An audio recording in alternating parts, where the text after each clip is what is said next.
సురేష్ గారికి వాళ్ళ కుటుంబం యాక్సిడెంట్లో పూర్తిగా నష్టపోయారండి. తన భార్య చనిపోయారు, తన కూతురు చనిపోయారు. తన బాబుకి ఉన్నా కూడా 2 కాళ్ళు లేవు, ఆ అన్నకు 1 కాలు లేదు. కాబట్టి ఈ నియోజకవర్గం చెందిన ఎమ్మెల్యే గారు కోనం కరకే గారు ఎమ్మటే ఈ కుటుంబానికి రెస్పాండ్ అవ్వాలి. ఎందుకంటే వాళ్ళకి జరిగి కూడా 5 నెలలు అవుతున్నా కూడా పట్టించుకోలేదు అంటే అది బాధాకరమైన విషయమే. ఎందుకంటే తను ముఖ్యమంత్రి గారితో ఎవరితో అయినా మాట్లాడైనా, ఆరోగ్య శాఖ మంత్రితో మాట్లాడైనా తన బాబుకి లెగ్స్ ఇప్పించడం అనేది వాళ్ళకి అది చిన్న పని. ఎందుకంటే ఇలాంటి పేద కుటుంబాలని ఆదరిస్తేనే రేపొద్దున నలుగురు కూడా నమ్మే ఆస్కారం ఉంటుంది. కాబట్టి వాళ్ళకి ఏదైనా చేయూతని ఇస్తారనే ఉద్దేశంతో మేము కోరుకుంటున్నాము. మాది ఒక చిన్న సంస్థ, మాకు చేతనంత వరకు మేము చేయగలుగుతాం. ఇప్పుడు అధికార పార్టీలో ఉన్నారు కాబట్టి ఆ కుటుంబానికి కూడా ఆ సాయమైన సహాయం చేస్తారని మేము మనస్ఫూర్తిగా కోరుకుంటున్నామండి.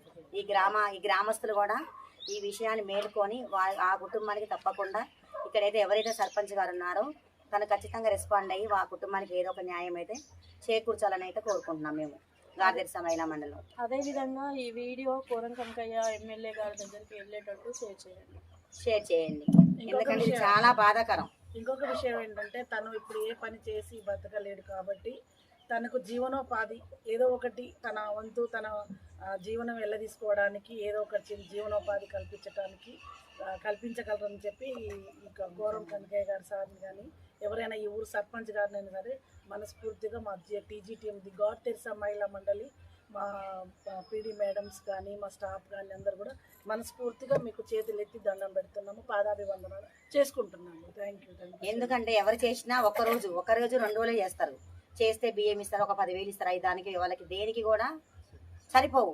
వాళ్ళు నష్టపోయిన దాంట్లో దేనికి సరిపోవు. కాబట్టి ఇక్కడ గ్రామస్తులు సర్పంచ్ గారు మేలుకొని ఇది ఎమ్మెల్యే గారి దృష్టికి తీసుకెళ్ళి, ఎమ్మెల్యే నుంచి సీఎం గారి దృష్టికి తీసుకెళ్ళి ఆ కుటుంబానికి తప్పకుండా, ఎందుకంటే వాళ్ళు చాలా ఇబ్బంది, ఇప్పుడు మానసికంగా శారీరకంగా అన్ని విధాలుగా దెబ్బతిని ఉన్నారు.